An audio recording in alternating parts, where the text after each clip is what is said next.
Welcome! In this video I'm going to be installing the Darksoft Namco System 2 multi-kit.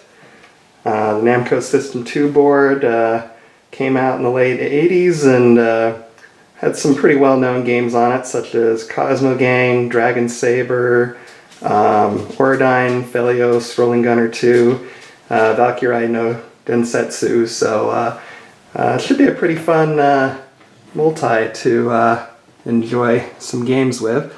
Let's open it up and see what's inside. So there's going to be two multi PCB boards that have to be installed for this kit.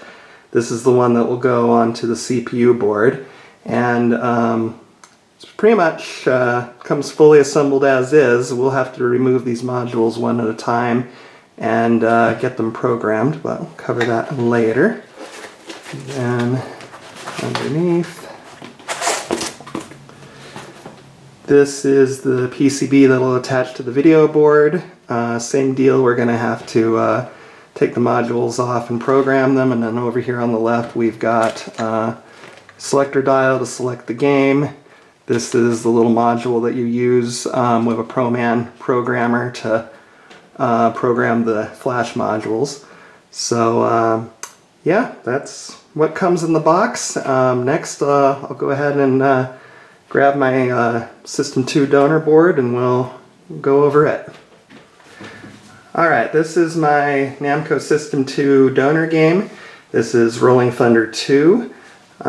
Be aware that not every Namco System 2 game makes for a good donor. There are differences on the video board with some games that the multi won't work with.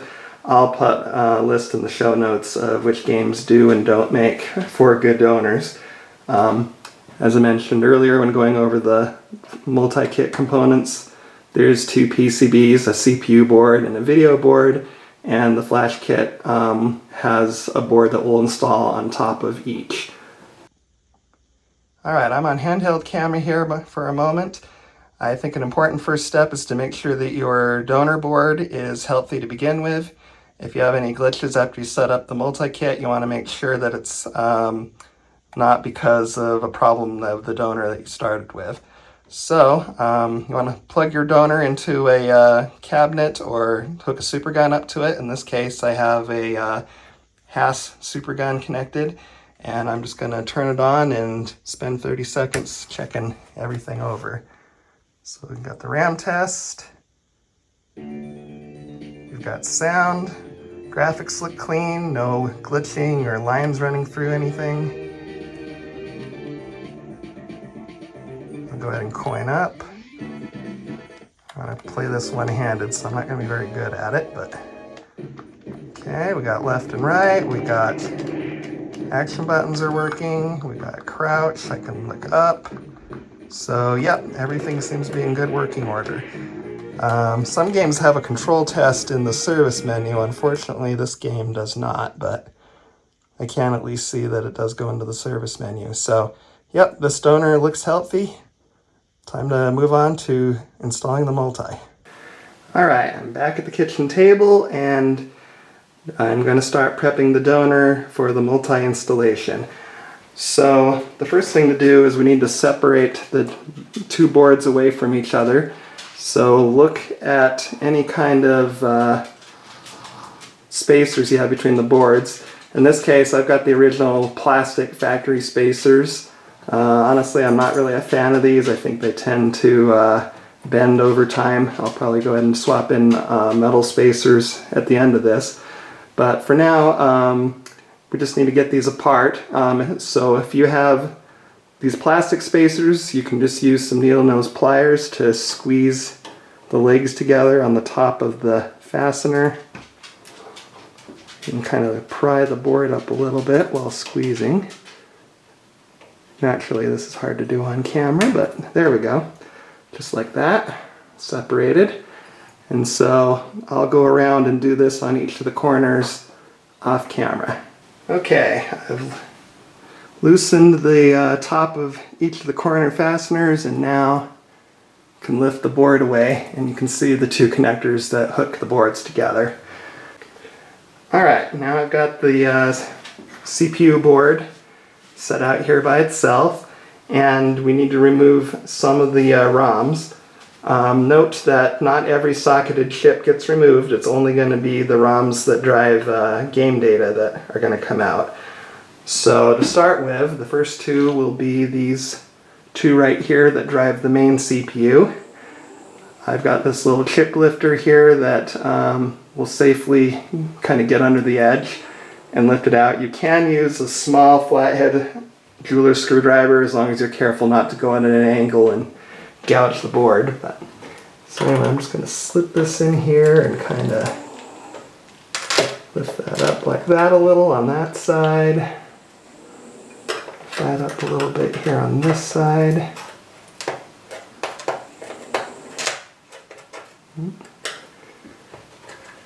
Pull that free. And what I like to do is I want to hold on to all of these in case I decide I want to reverse the multi-installation later. So each ROM that I remove, I'm just going to go ahead and put into a piece of foam and store that. So just go on this side, lift that up like that. You want to go slowly, gently. Odds are these chips haven't been moved since Namco have built them at the factory, so they might be a little bit stuck in there. When in doubt, go slow and try to be even on the left side and the right side. So those two are out. Next up will be these two ROMs right here. Those drive the slave CPU.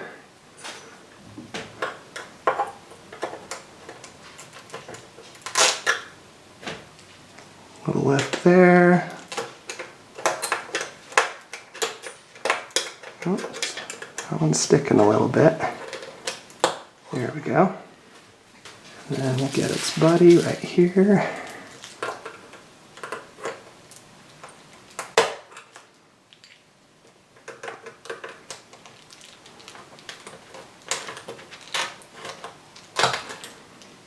There we go.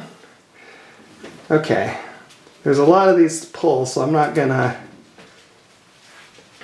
show you on camera me manually pulling every one, but you get the idea. The next set that needs to come out will be this set of three right here. That's called the data ROM area. And then any chips that are in this bank next to it right here, this bank of 1, 2, 3, 4, 5, 6, 7, 8, those need to come out as well. All of this is in the manual, by the way, and I will link the manual in the show notes. Let me go ahead and pull these off camera. Alright, I finished removing the ROMs for that bank, so we're going to move over, and the next ones to take out will be this one and these two right here. So the last ones to remove will be these two right here. Okay, that's all the ROMs that need to be removed from the CPU board. One thing to note, that your board might be different than mine with this socket right here. That socket is for an MCU. Some games use them, some games don't. My game didn't use one. If yours does use one though, leave it in. The next step will be to set jumpers. This is on the main board, and I'm going to superimpose the list from the manual on how each of the jumpers should be set. The first jumper on the list is JP15, which is in the upper right hand corner of the board. Let me bring that up right here. There it is. And it should be set to positions 1 and 2, which is currently where mine is set, so I don't need to change anything there. The next jumper is JP60, which is in the center of the board. Upper middle, I should say, right here. There we go. Alright, and JP60 should be set to positions 2 and 3 away from the dot, which it currently is, so I don't need to change it. JP66 is next. It's right in the middle there. JP66 should be set to positions 1 and 2, adjacent to the dot, and that's already where it is, so I don't need to change it. JP67 is a little bit up and to the right, or up and to the left, I should say. And that one is set to positions 1 and 2, which is adjacent to the dot, and that is already how it's set, so I don't need to change anything there. JP68, back again to this cluster of 3. It needs to be set to positions 1 and 2, which is next to the dot, and that's where it already is, so that one's good to go. Next will be JP80. JP80 is back in the upper right hand corner of the board.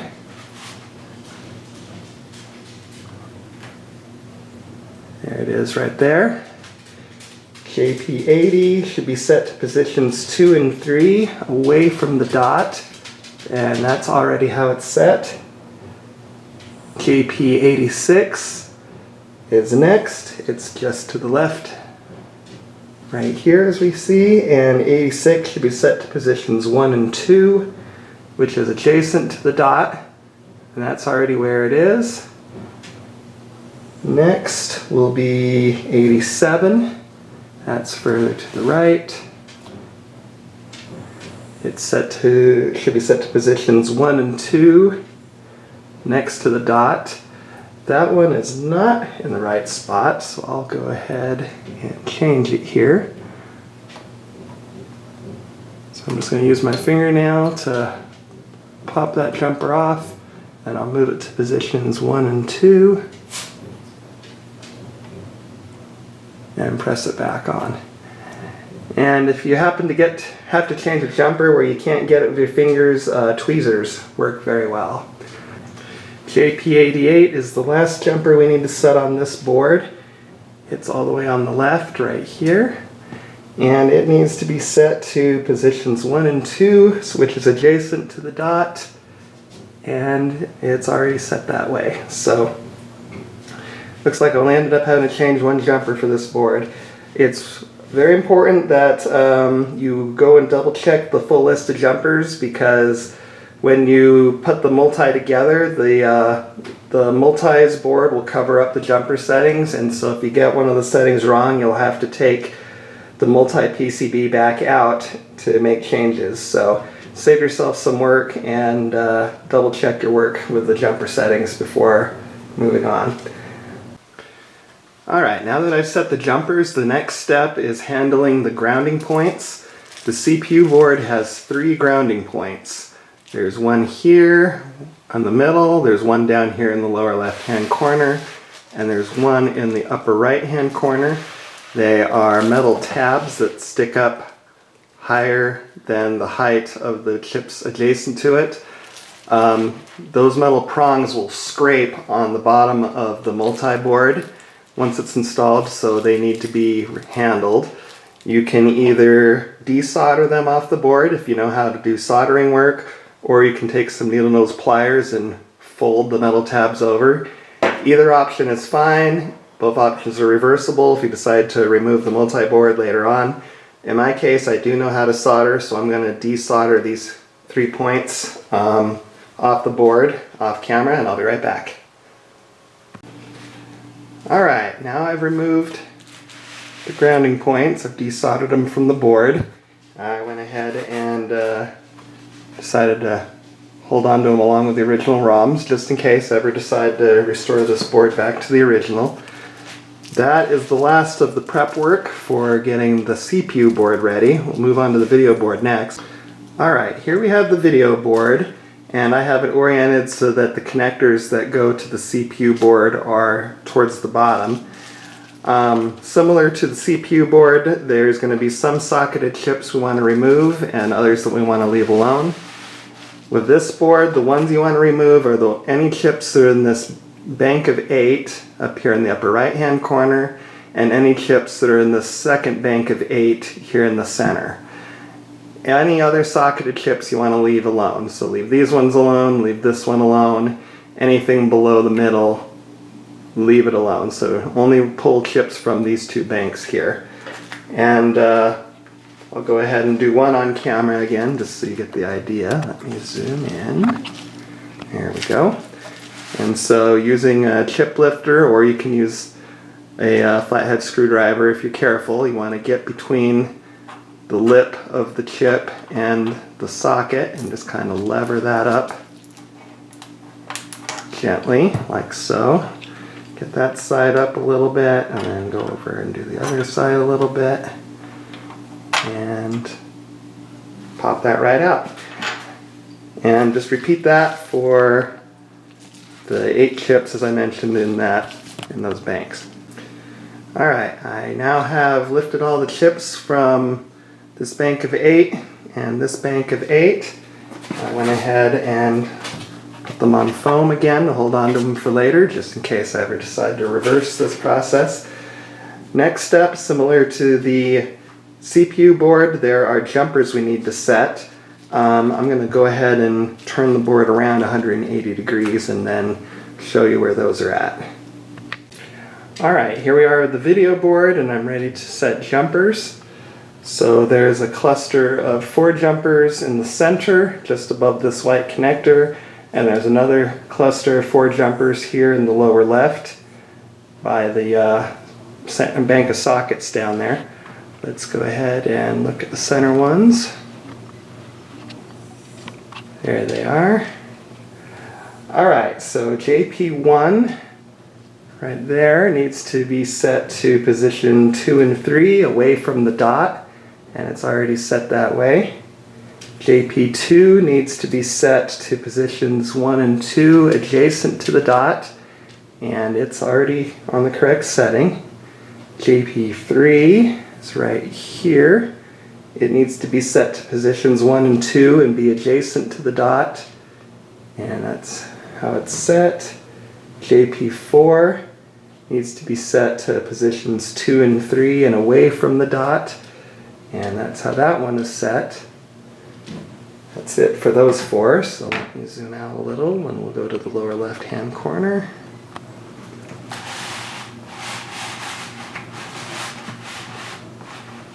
I don't know if I'll be able to get as close on these ones, but we'll try. That's pretty good, I think. Okay, on these ones, JP5 needs to be set to positions 2 and 3, which it is. JP6 also needs to be set to positions 2 and 3, which it is. JP7 right there needs to be set to positions 2 and 3, so it's good to go. And JP8 needs to be set to positions 1 and 2, and it's good to go. So everything checks out now for jumpers on the video board. As before, if you need to change a jumper setting, just use your fingernails or a pair of tweezers to lift the jumper off the board and move it to the new position. One more thing I'm going to mention about the video board. Right here in the center, there's the bank of 4 chips, and right above it, this is a socket for a special chip. That's the protection chip, labeled 319. Some boards use this, some boards don't. The Multi depends on having either a chip installed here or a diode installed if you don't have a chip. I mentioned before, I'm just going to link to the manual. You'll want to check the last page of the manual for how that diode should be installed. Since my board has the protection chip, I can just leave that alone and I don't have to mess with it. But if yours doesn't have the protection chip, follow the instructions for installing a diode in that socket. Let's move on. And so the next step now will be to install the multi-board. Since I already had the video board out, I'm going to go ahead and do the video board first.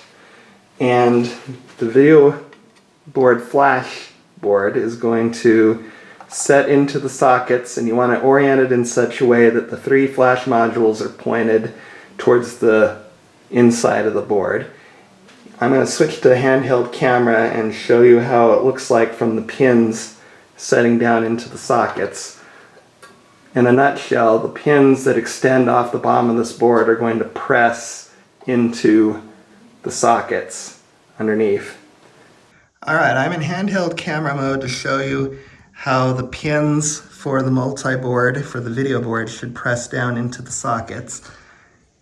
You want to just kind of rest it in there to kind of set it first, but use the lower left and the lower right to kind of align yourself. You want to make sure that none of the pins are sticking out the sides of the sockets. Everything is aligned, everything will press into place properly. Also, you want to look at your board and make sure you don't have any bent or missing pins. You can see on the far lower right hand side, I've got one pin that's a little bent right there, but that's not bent enough to be a problem. It'll still slide into the socket.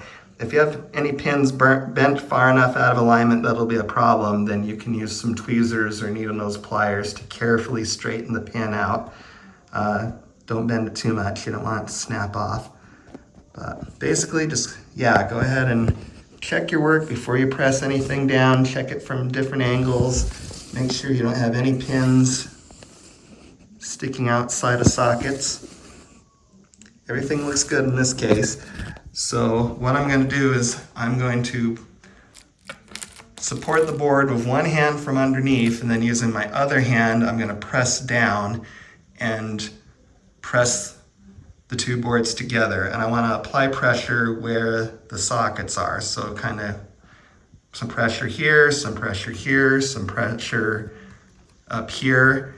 Kind of do it a little bit at a time so you keep the two left and right sides even of each other, and apply pressure until it's fully seated into place. Here's how the board looks once it's fully seated. Again, you want to look around at all angles, make sure there's no pins sticking out, everything's lined up in the rows correctly.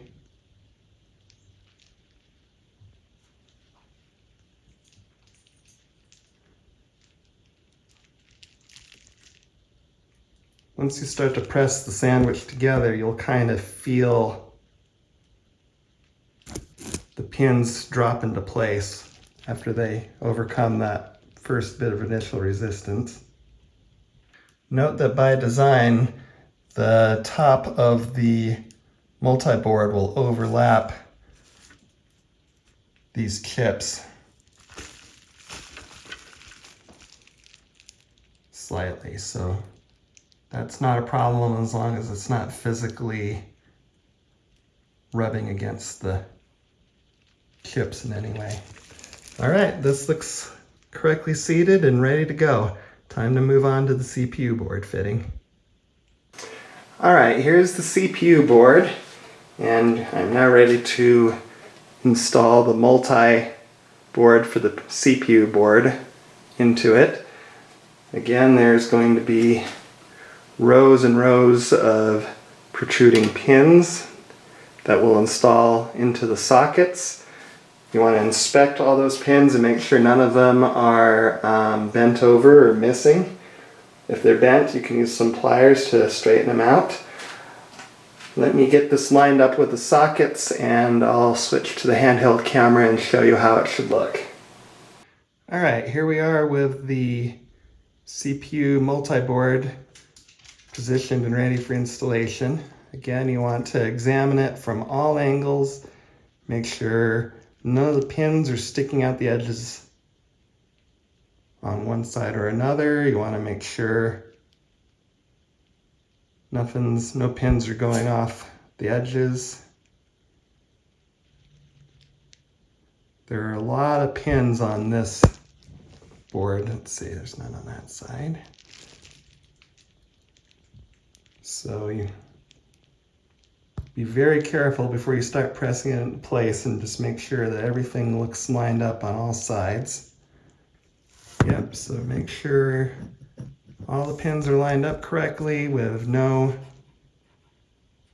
of them sticking out. And once it all looks good, Again, I'm going to use one hand to support the board from the bottom, and then I'll use my hand to apply pressure carefully to different sections of the board a bit at a time to kind of keep it even and lower it into place. Fortunately, I've got my assistant here who will be helping out. Not really, but he's cute. All right, I ended up resting the CPU board on my table with some bubble padding underneath and pressed each section down. With this multi-board, it seems the sockets in the center have a little bit of trouble getting fully seated, so I had to just give it some very firm pressure.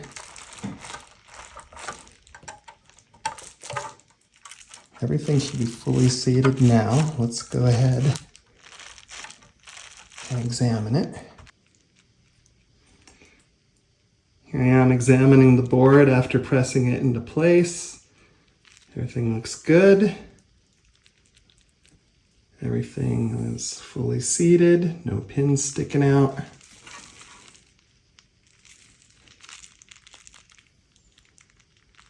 I'll have to check the other side after I can change my grip a little bit here. Here we go. All right, I think we got it. Good job, Rocco. You were very helpful of getting this board. All right, here's the CPU and the video board together with their multi-PCBs installed. Now that that's done, the next step will be to go ahead and reconnect the two boards back to each other. So for that, I'm going to flip the video board upside down, like so. And there are connectors here on the bottom, and I need to make sure that the connectors on the CPU board match, so it looks like I've got it upside down. Flip that around. So we have the connectors lining up like so, and then press everything back into place. There's that one, and that one.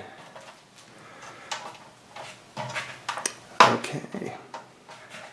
Give everything, press the connectors together by pinching them with my fingers here just to make sure everything's fully seated.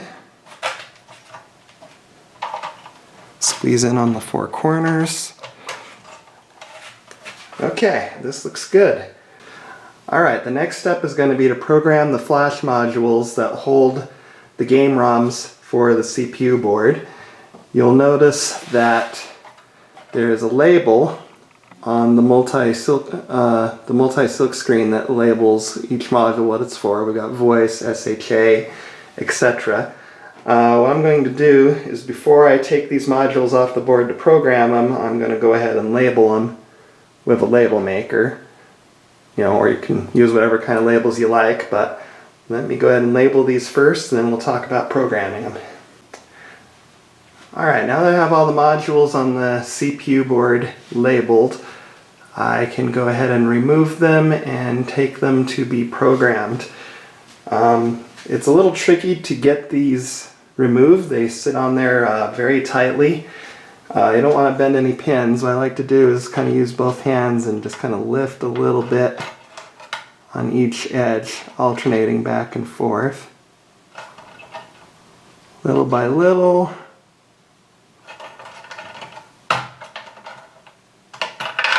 Until it comes off.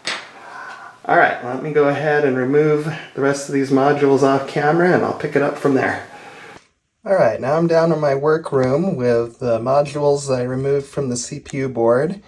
This is the programming adapter that was included with the kit. This is a ProMan flash programmer that is not included with the kit and must be purchased separately. You can get one of these ProMan programmers from AliExpress, or if you don't want to buy one, I offer modular programming services for anybody that needs it, and I know some other folks on the Arcade Projects forums can program modules for you as well. Let me just show you what's involved. So for each module, actually, there's a pointer down the lower right-hand corner that I covered up with my labels. I guess I shouldn't have done that. I should have put the label on the left side, but oh well. Anyway, so the lower right corner with an arrow is going to sit onto the adapter, which also has a matching arrow, and then that whole thing is going to sit on the ProMan programmer, where the white line across the bottom will be aligned along the bottom away from the ProMan logo. So let me go ahead and plug in the first module here and we'll step through it. Here's how one of the blank modules looks once it's installed into the adapter and into the ProMan programmer.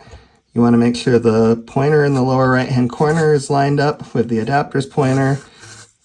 Long flat line is lined up with the bottom away from the ProMan logo.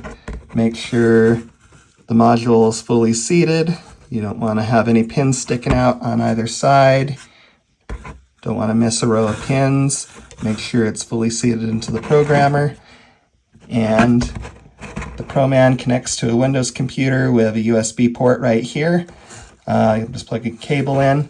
You want to disconnect that cable whenever you change the module out.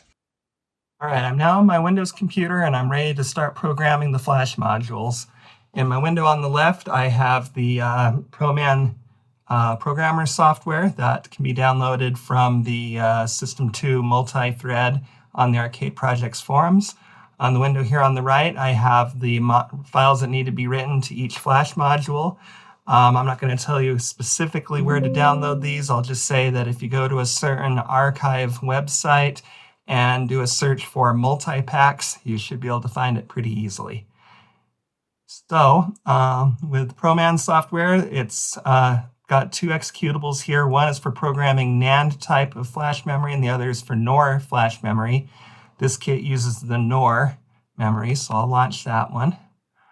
And then I have the 512 megabit module, which is the largest module, installed on the adapter and plugged into the ProMan. So now let me go ahead and connect the USB cable. And now I'll see it says the programmer is currently disconnected. When I hit scan, it will change and say the programmer is connected. And then if I detect, it will pick up the large chip. Note the 128 meg modules, the smallest modules that come with this kit, can't be auto-detected. I'll cover those modules in a short follow-up video. For now, though, just know that the 512 and 256 megabit chips will pick up correctly when you click Detect. Choose the file you want to program. I'm doing the CHR module, so I'll pick that. And then when I click Smart Key, it will go ahead and erase the flash chip, program the flash chip, and then verify the contents to make sure that what was written to the chip matches the file correctly. So this will take a couple of minutes. I'll go ahead and pause the video and be right back. Okay, the programmer just finished, and as we can see, the programming finished successfully and it verified successfully, so this module is ready to go. Now I'll disconnect the ProMan programmer, and I'm going to swap this 512 megabit module out for one of the 128 megabit modules, and I'll show you what's different about the detection settings with that. All right, now I have a 128 megabit module installed on the adapter. I'll plug in the ProMan programmer. And hit scan. Program is connected. And when I try to detect, you can see the 128 meg chip is unknown. So what you have to do with these chips is you have to go to user defined and then go to the size drop down and pick 16 megabit, or sorry, it's megabyte, capital B, megabyte from the list, and then just proceed as normal. So in this case, it's the SND sound module. I'll pick that one and I'll click Smart Key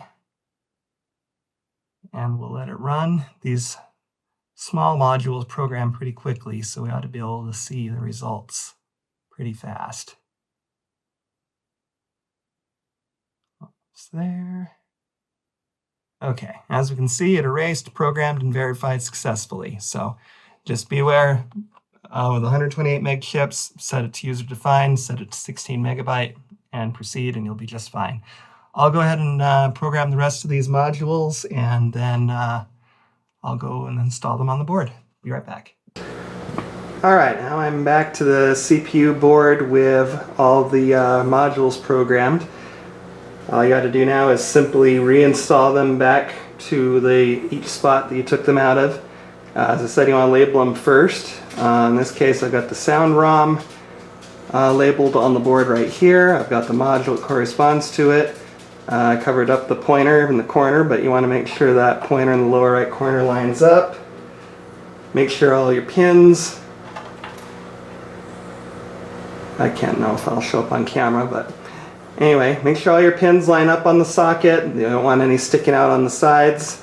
Once you're sure everything is good, which I'll do off camera, you'll just press that module back down into place. Repeat for all the modules until they're all reinstalled.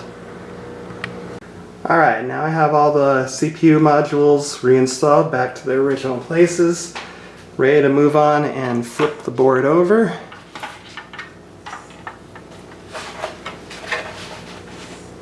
And we'll do the same thing for these 3 modules that are on the video board. As before, you'll just want to carefully take each chip off. I'm lifting a little bit, alternating top and bottom of the chip until it pops loose. Okay, I'll take these modules and go program them in the same way that I programmed the CPU board modules. Alright, I have all 3 of these modules programmed and ready to reinstall back in their original spots. As I said, just like before, you want to just make sure the arrow matches up to the arrow, and you want to make sure that the rows of pins line up, you don't have any pins sticking out any of the sides, and once you're sure of that, you just press the module firmly down into place. I'm going to check that off camera, and then we'll move on to the final steps. The last steps are the 2 ribbon cables that are included in the kit and the selector dial that's used to pick the game. The shorter of the 2 cables is used to run on this connector from the video board to the CPU board. So there is a notch on the connector. Hopefully that shows up for camera. Looks like it will. So that notch aligns at the top of the connector, plugs in like so, and then we'll flip it over.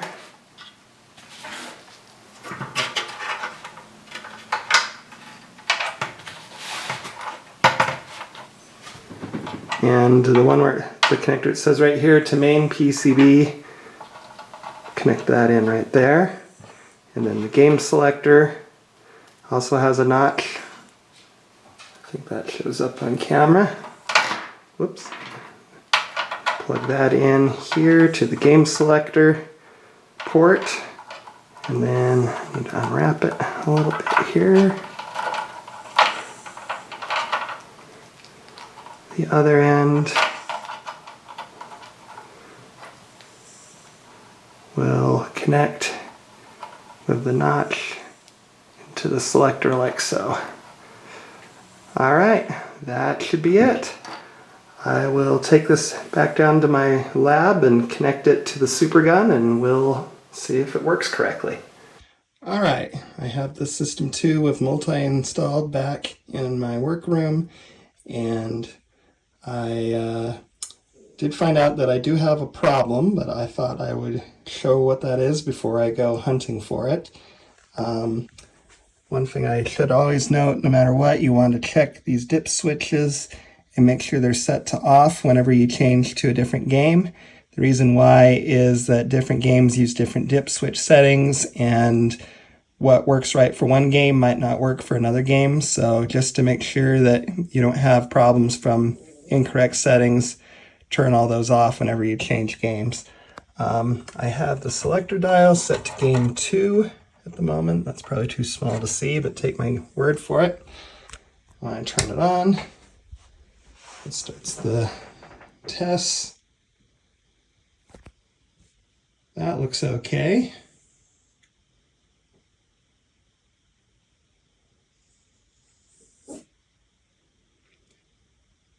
But those ships look wrong, and then when I coin up, you can see half of the title is missing. So looks like I made a mistake somewhere.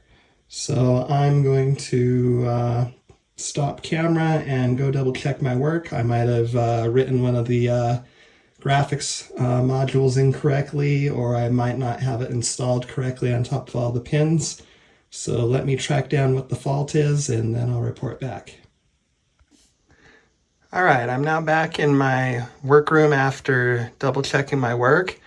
It turns out that I had the jumper settings incorrect, so I went back and corrected those and refilmed the whole section so I could make sure that I give you guys the correct instructions the first time around. Now that the jumpers are correct, I've reassembled everything. Power on. Running through the startup tests. That looks the same as last time.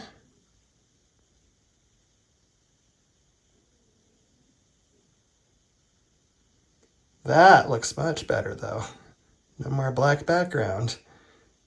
And the ships don't look messed up. When I coin up, we have a proper title screen.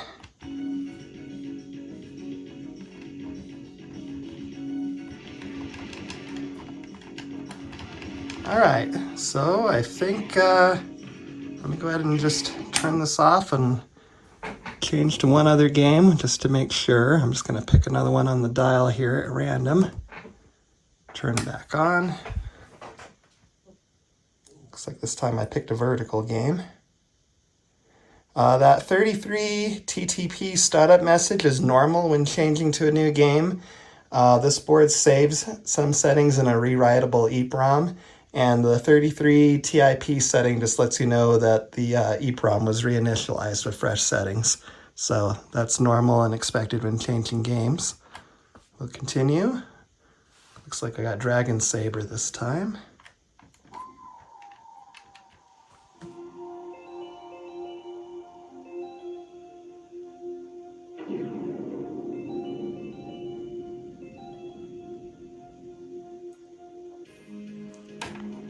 Yep, and this looks like it should. So this multi-installation should be good to go.